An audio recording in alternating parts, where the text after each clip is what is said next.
السلام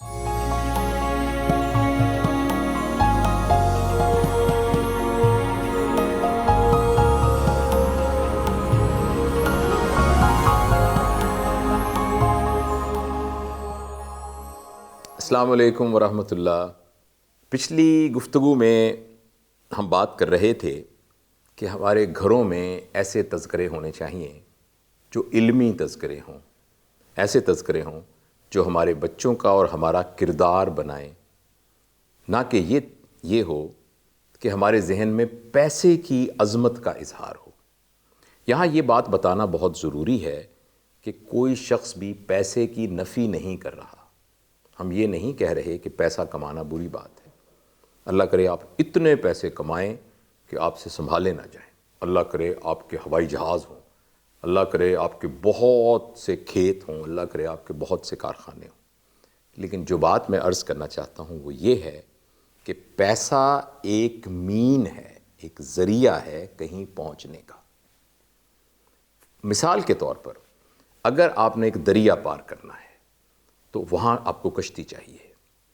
اب کشتی آپ کے پاس نہیں ہے، آپ نے بہت محنت کی اور محنت کے بعد آپ نے لکڑیاں اکٹھی کیں، آپ نے کچھ ساز و سامان لیا جس کے ذریعے سے آپ نے ایک کشتی بنائی۔ اب یہ کشتی آپ کے لیے بہت قیمتی ہے کیونکہ دریا پار کرنے کے لیے بہت ضروری تھی، تو آپ نے اس کے ذریعے سے دریا پار کر لیا۔ جب آپ نے دریا پار کر لیا تو کچھ لوگوں نے وہ کشتی اٹھا کے اپنے سر پر رکھ لی۔ تو کچھ دوستوں نے کہا کہ بھئی کشتی کو سر پہ کیوں رکھا ہے؟ وہ کہیں یہ اتنی قیمتی کشتی ہے، ہمیں تو اس کی بہت خواہش تھی، تو ہم تو اس کو کیسے چھوڑ سکتے ہیں، تو بڑی مشکل سے ہمیں ملی تھی۔ تب ان کو یہ سمجھنا چاہیے کہ جب آپ دریا پار کر لیں تو پھر اس کشتی کی کوئی ضرورت نہیں ہے۔ جس طرح کبھی کشتی کو پکڑنا ضروری تھا، اب کشتی کو چھوڑنا ضروری ہے۔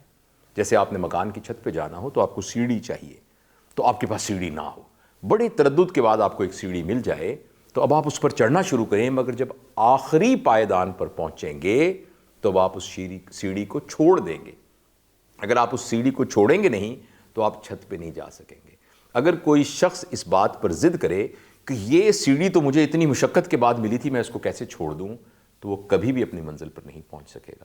تو یہ سمجھنا ضروری ہے کہ جس طریقے سے سیڑھی چھت پر جانے کا ذریعہ ہے اور کشتی دریا کو پار کرنے کا ذریعہ ہے، اسی طرح پیسہ کچھ کرنے کا ذریعہ ہے، کسی ہائر پرپس کو اچیو کرنے کا ذریعہ ہے۔ بدقسمتی سے ہمارے ہاں چونکہ تذکرے پیسے کو سیلیبریٹ کرنے کے ہو رہے ہیں، لہٰذا ہماری زندگی کی ترتیب یہ ہے کہ بہت پیسہ کماؤ تاکہ اس کے ذریعے سے اور پیسہ کما کر اور پیسہ کماؤ، تاکہ پھر اس سے اور پیسہ کما کے اور پیسہ کمایا جا سکے، تاکہ اس سے پھر اور پیسہ کما سکے۔ اور یہ شیطانی چکر کبھی بھی ختم نہیں ہوتا۔ اس گفتگو کو جتنا بھی لمبا کرنا چاہیں آپ لمبا کر سکتے ہیں۔ تو میں آپ سے بہت عاجزی کے ساتھ عرض کرنا چاہتا ہوں کہ جہاں ہم اپنے بچوں کو، اپنی آنے والی نسلوں کو پیسے کی اہمیت کے بارے میں بتائیں، ان کو وہ سکل سکھائیں جن سے وہ وافر پیسہ کما سکیں، تاکہ وہ آسودگی سے زندگی گزار سکیں، تاکہ وہ کسی کے محتاج نہ ہوں، انہیں اپنی ضروریات پوری کرنے کے لیے کسی کے آگے ہاتھ نہ پھیلانا پڑے۔ وہاں ان کو کلیئرلی یہ بات بتائیں کہ پیسہ صرف ایک ذریعہ ہے، ہم یہاں پیسہ کمانے کے لیے نہیں پیدا ہوئے۔ ہاں، پیسہ کما کے اس ذریعے کو استعمال کر کے کسی بڑے پرپس کے لیے اس دنیا میں آئے ہیں۔ کوئی ایسا کام ہمیں کرنا ہے جو کہ لارجر دین لائف ہے۔ جب یہ تذکرے ہمارے گھروں میں ہوں گے، اور میں آپ کو یاد دلانا چاہتا تھا کہ میں نے پچھلے پروگرام میں یہ عرض کیا تھا کہ گھر میں جو سکرین کے ذریعے ڈیٹا آ رہا ہے اس کی بجائے بچوں کو وہ ڈیٹا دیا جائے جو کتابوں کے ذریعے سے آئے اور ہمارے گھر کے تذکروں سے وہ آئے۔ اچھا، ذہانت کو بڑھانے کے لیے جو دوسرا ایک بہت ضروری کام ہے وہ یہ ہے کہ ہماری کمپنی میں ذہین لوگ ہیں کہ نہیں ہیں، ہمارا اٹھنا بیٹھنا کن لوگوں کے ساتھ ہے۔ اس بات پر نظر رکھیے خاص طور پر کہ آپ کے بچوں کے دوست کون ہیں، کیا ذہین لوگوں کے ساتھ اس کا اٹھنا بیٹھنا ہے کہ نہیں۔ اس بات کا اہتمام کیجئے کہ آپ کے گھر میں جو مہمان آئیں وہ لوگ ہوں جو اہل علم ہوں، آپ جن کے گھر میں جائیں وہ لوگ ہوں جو اہل علم ہوں، اور اپنے بچوں کو ساتھ لے کے جائیے۔ جس جگہ بیٹھ کر یہ گفتگو ہو رہی ہو کہ پاکستان کے آنے والے آئندہ مسائل کو کیسے حل کرنا چاہیے، اور اس سلسلے میں کوئی اکنامکس کا ماہر آدمی گفتگو کر رہا ہو اور آپ کا 4 سال کا بچہ ساتھ بیٹھا سن رہا ہو، تو یہ وہ محفل ہے جہاں آپ کے بچے کو ہونا چاہیے، جہاں ایک عالم حدیث کا درس دے رہے ہوں، قرآن کا درس دے رہے ہوں، حکایت صحابہ پڑھا رہے ہوں، اس محفل میں جب آپ جائیں تو آپ کا بچہ ساتھ بیٹھا ہو، تو یہ وہ محفل ہے جو اس بچے کے اندر صحیح علم پیدا کرے گی اور کردار پیدا کرے گی۔ میں ایک اپنے دوست، بہت عزیز دوست سلمان آصف صدیقی صاحب، جنہوں نے پاکستان میں پیرنٹنگ پر بہت کام کیا ہے، ان کی ایک بات ان کی اجازت سے جو میں نے ان سے فارملی لی ہے، میں یہاں دہرانا چاہتا ہوں۔ وہ یہ فرماتے ہیں کہ جب آپ کے یہاں چھوٹے بچے ہوں تو آپ ایک لسٹ بنا لیجئے کہ وہ پہلی لسٹ یہ ہو کہ میرا بچہ جب 10 سال کا ہوگا تو اس وقت تک مدرجہ ذیل لوگوں سے میں اس کو ملواؤں گا۔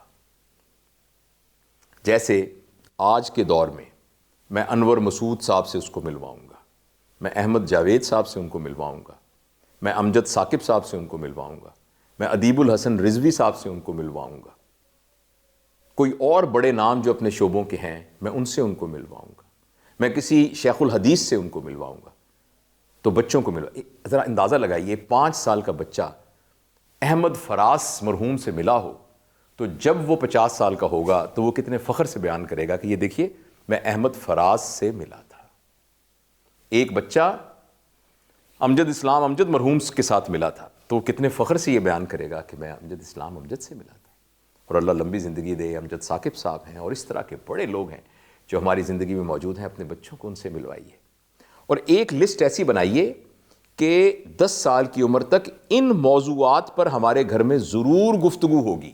مثلاً 10 سال کی عمر سے پہلے ہمارے گھر میں اللہ تعالیٰ کی ذات کے بارے میں گفتگو ہوگی، نبوت کے کانسیپٹ کے بارے میں گفتگو ہوگی، ہمارے گھر میں ایک ذکر ہوگا موت کا، ہمارے گھر میں آخرت کے بارے میں گفتگو ہوگی، ہمارے گھر میں مثال کے طور پر مسئلہ فلسطین کے بارے میں گفتگو ہوگی، کشمیر کے مسئلے کے بارے میں گفتگو ہوگی، فلسطین کے مسئلے کے بارے میں گفتگو ہوگی، گلوبل وارمنگ کے بارے میں گفتگو ہوگی۔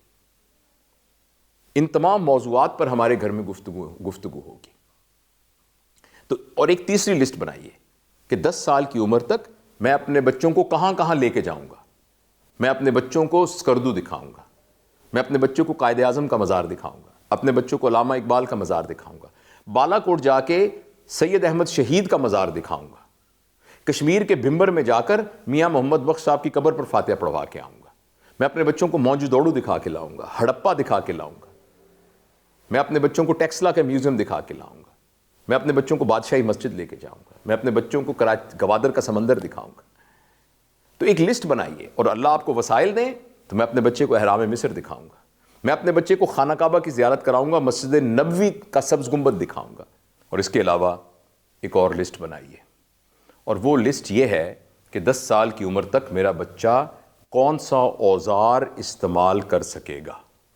مثلاً جب وہ 1 سال کا ہوگا تو وہ چمچہ پکڑ سکے گا، جب وہ 1.5 سال کا ہوگا تو وہ کانٹا پکڑ کے اس کے ساتھ کھانا کھا سکے گا، جب وہ 1.5 سال کا ہوگا یا 2 سال کا ہوگا تو وہ پیچکس پکڑ سکے گا، جب وہ 3 سال کا ہوگا تو وہ نیل کٹر استعمال کر سکے گا، اور جب وہ اتنے سال کا ہوگا تو اس کے بعد وہ چھری استعمال کر سکے گا اور اس سے پھل کاٹ سکے گا، جب اتنے سال کا ہوگا تو کمپیوٹر استعمال کر سکے گا، اتنے سال کا ہوگا تو موٹر سائیکل استعمال کر سکے گا، اور اتنے سال کا ہوگا تو پھر وہ کار چلا سکے گا۔ تو ایک پوری لسٹ بنائیے اور بچوں کی تربیت کو، ان کے کردار کی تشکیل کو باقاعدہ ایک پلان کے ساتھ اور ایک پروگرام کے ساتھ کیجیے۔ یہ ساری باتیں ہم جس ہیڈنگ میں کر رہے ہیں وہ یہ ہے کہ وہ اپنی ذہانت کو کیسے استعمال کر سکتے ہیں۔ اور اگر میں اس بات کو سمرائز کروں تو میں نے آپ سے یہ عرض کیا ہے کہ ذہین ہونے کا مطلب یہ ہے کہ ہم چیزوں کو فوکس کر سکتے ہیں کہ نہیں۔ مثال کے طور پر آپ گھر سے باہر چلے گئے، آپ نے گھر میں تالا لگا دیا، آپ کا بچہ اندر تھا، وہ 4-5 سال کا تھا، لیکن وہ آپ کو بتائے بغیر اس نے مینج کر لیا کہ کسی نہ طریقے سے وہ تالے کو کھول لے، تو آپ کا بچہ ایک ذہین بچہ ہے۔ الماری کے اوپر آپ نے کوئی چیز رکھی تھی اور اس کو بھوک لگی اور اس کو لینا تھا، اس کا ہاتھ وہاں نہیں جاتا تھا، لیکن کسی نہ کسی طریقے سے اس نے یہ حل نکال لیا کہ وہ کھانے کو کیسے حاصل کرے، تو آپ کا بچہ ذہین ہے۔ بدقسمتی سے ہمارے ذہن میں یہ ہے کہ جب بچے کو کھڑے ہو کر کہیں کہ بتاؤ امریکہ کا دارالحکومت کیا ہے تو وہ کہے کہ واشنگٹن، بتاؤ ترکی کا کیا ہے تو وہ کہے انقرہ، اسے کہیں فلاں ملک کا کیا ہے تو یہ فلاں ملک کا سکہ کیا ہے. تو ہمارا یہ خیال ہے کہ اگر اس کی میموری بہت زیادہ لوڈڈ ہوگی معلومات سے تو وہ ذہین آدمی ہے. لیکن میں آپ کو یہ عرض کرنا چاہتا ہوں ذہانت کا اس سے کوئی تعلق نہیں ہے. اس طرح تو طوطا بھی بہت ذہین ہوتا ہے. ذہین وہ ہے کہ جو کہ مسئلے کا حل نکال سکے. اور اس کے لیے میں نے آپ کو پچھلی قسط میں بھی اور اب کی گفتگو میں یہ بات بتائی ہے کہ یہ تبھی ممکن ہوگا جب ہمارے گھروں میں تذکرے چینج ہوں گے. ہمارے گھروں میں پیسے کو سیلیبریٹ نہیں کیا جائے گا، ویلیوز کو سیلیبریٹ کیا جائے گا. اور جب ہمیں، جیسے میں نے آپ کو بتایا ہے کہ ہمارے احباب میں وہ لوگ ہوں گے جو اہل علم ہوں گے، اور ہمارے بچے ان محفلوں میں جائیں گے جہاں علم کی گفتگو ہو رہی ہوگی، تو پھر بچوں کی ذہانت میں اضافہ ہوگا. پھر میں نے آپ کو 4 لسٹوں کے بارے میں بتایا ہے، اور آپ آج سے ہی اپنے بچوں پہ یہ عمل کر سکتے ہیں کہ بچوں سے کن کن موضوعات پہ گفتگو ہونی چاہیے. میں آپ سے یہ پوچھتا ہوں کہ آخری دفعہ آپ کے اور میرے گھر میں موت کے بارے میں سنجیدہ گفتگو کب کی گئی ہے؟ چونکہ یہ گفتگو کبھی نہیں ہوئی تو اسی لیے 70 سال کے آدمی کو بھی موت سے ڈر لگتا ہے. میرے خیال میں وہ شخص جو 70 سال یہاں رہا اور اس زمین کے خزانوں سے مستفیض ہوا، ان سب کو انجوائے کیا اور 70 سال یہاں گزارے، اس کی زندگی کا آخری دن اور آخری سانس اس کی زندگی کا سب سے خوبصورت وقت ہونا چاہیے. کیونکہ وہ اپنی زندگی کو برتنے میں پوری پیک پر پہنچ چکا ہے. لہذا جب وہ آخری سانس لے تو اس کے مزاج کے اندر یہ کیفیت ہونی چاہیے کہ میں کتنا خوش قسمت ہوں. اور یہ تبھی ممکن ہو سکے گا کہ اگر زندگی کو اس نے بھرپور طریقے سے گزارا ہوگا. اور ہم چونکہ مسلمان ہیں، ہمارے نزدیک بھرپور طریقے کی ڈیفینیشن آلریڈی قرآن میں دے دی گئی ہے. یعنی اگر ہم نے اپنی زندگی ایمان پہ گزاری ہوگی، اگر ہم نے اپنی زندگی اللہ کو اپنا رب وحدہ لا شریک مان کے گزاری ہوگی اور اپنے عمل سے ظاہر کیا ہوگا، اور نبی کریم صلی اللہ علیہ وسلم کے طریقے میں اپنی زندگی گزارنے کو اپنا نصب العین بنا کے زندگی گزاری ہوگی اور اسی حساب سے اپنے بچوں کی تربیت کی ہوگی، تو جو ہمارا آخری سانس ہوگا وہ ہمارا زندگی کا ایک سیلیبریشن ہوگی. صحابہ کی زندگی سے ہمیں اس کی مثالیں ملتی ہیں. صحابہ کو جب تیر لگتا تھا یا تلوار کے ساتھ ان پہ وار کیا جاتا تھا یا نیزہ لگتا تھا تو ان کے منہ سے نکلتا تھا فزت برب کعبہ، رب کعبہ کی قسم میں کامیاب ہو گیا. جب حضرت علی کو مارا گیا خنجر تو حضرت علی کے منہ سے جو پہلا لفظ نکلا وہ یہ نکلا کہ میں رب کعبہ کی قسم کامیاب ہو گیا. ہم سوچیں یہ کیسی کامیابی ہے کہ کسی شخص کو مارا گیا ہے اور وہ موت کے قریب جا رہا ہے اور وہ یہ کہہ رہا ہے کہ میں کامیاب ہو گیا. یہ وہ بڑے لوگ تھے جنہیں سمجھ میں آ گیا تھا کہ کامیابی کیا ہے اور ناکامی کیا ہے. تو اس لیے میں آپ سے گزارش کرتا ہوں، ہم تو ان بڑوں کی جوتوں کے نیچے لگی ہوئی خاک کے بھی برابر نہیں ہیں، لیکن ہم کم از کم ان کے نقش قدم پر تو چل سکتے ہیں. جس زمین کے اوپر ان کے پاؤں پڑے ہیں ہم کم از کم ان کے نقش قدم پر تو چل سکتے ہیں. اس لیے کہ یہی کامیابی کا راستہ ہے. جب ہم اللہ تعالیٰ کے حضور پیش ہوں گے تو جس جگہ پر حضرت ابوبکر صدیق رضی اللہ تعالیٰ عنہ، حضرت عمر و عثمان اور حضرت علی بن ابی طالب اللہ کے سامنے پیش ہو کے اپنے اعمال کا جواب دے رہے ہوں گے، وہیں قطار میں میں اور آپ بھی لگے ہوئے ہوں گے. ہماری کوئی دلیل، ہماری کوئی بھی جسٹیفیکیشن ہماری زندگی گزارنے کے سلسلے میں وہ وہاں ناکافی ہوگی، کیونکہ وہاں ایسی مثالیں ہمارے سامنے دی جا چکی ہوں گی کہ اگر یہ شخص تمہارے جیسا ہی جسم رکھتا ہوا اگر ان حالات میں یہ کر سکتا ہے تو تم آسائشوں میں رہتے ہوئے آخر اس کو کیوں نہیں کر سکے. اس لیے یہ بہت ضروری ہے، اور اللہ کا بڑا احسان ہے کہ اللہ تعالیٰ نے ہمیں رمضان پاک کا یہ مہینہ دیا. اس میں بیٹھ کر ہم اپنی زندگی کو ریوائیو کر سکتے ہیں اور ہم دوبارہ سے سوچ سکتے ہیں کہ ہم سے کہاں غلطی ہو رہی تھی، کہاں ہماری سوچ میں خرابی تھی، کہاں ہمارے عمل میں نقص تھا. ہم ان تمام چیزوں کو سوچ کر اپنی زندگی کے لاہ عمل کو دوبارہ چینج کر سکتے ہیں. یہ بہت ہی زبردست بات ہے کہ انسان کے بدلنے کے لیے ایک لمحہ کافی ہے. ندامت کا ایک لمحہ جس میں آپ آدھی رات میں اپنے رب کے سامنے ہاتھ اٹھا کے کہتے ہیں کہ اللہ جو میری اب تک کی زندگی گزری ہے میں اس پہ نادم ہوں. اور یہ بات سچے دل سے آپ کہہ رہے ہیں، کوئی ڈرامہ نہیں ہے اور کوئی بھی آپ اس سلسلے میں بناوٹ کا اظہار نہیں کر رہے، دل سے کہہ رہے ہیں کہ اللہ میں اپنی پچھلی زندگی پہ نادم ہوں، تو اس بات کی گارنٹی ہے کہ آپ کی اس ندامت کی وجہ سے آپ کی پچھلی زندگی کے تمام گناہ معاف کر دیے جائیں گے۔ مجھ جیسا ایک ناچیز یہ بات کسی اتھارٹی کی وجہ سے نہیں کہہ سکتا، لیکن ہمارے بزرگوں نے ہمیں یہ بات بتائی ہے کہ اسی وقت اس کے سب گناہ معاف کر دیے جائیں گے۔ ہاں البتہ پھر اس کے ذمے ہے کہ اپنے آئندہ آنے والی زندگی کی ترتیب کو تبدیل کرے۔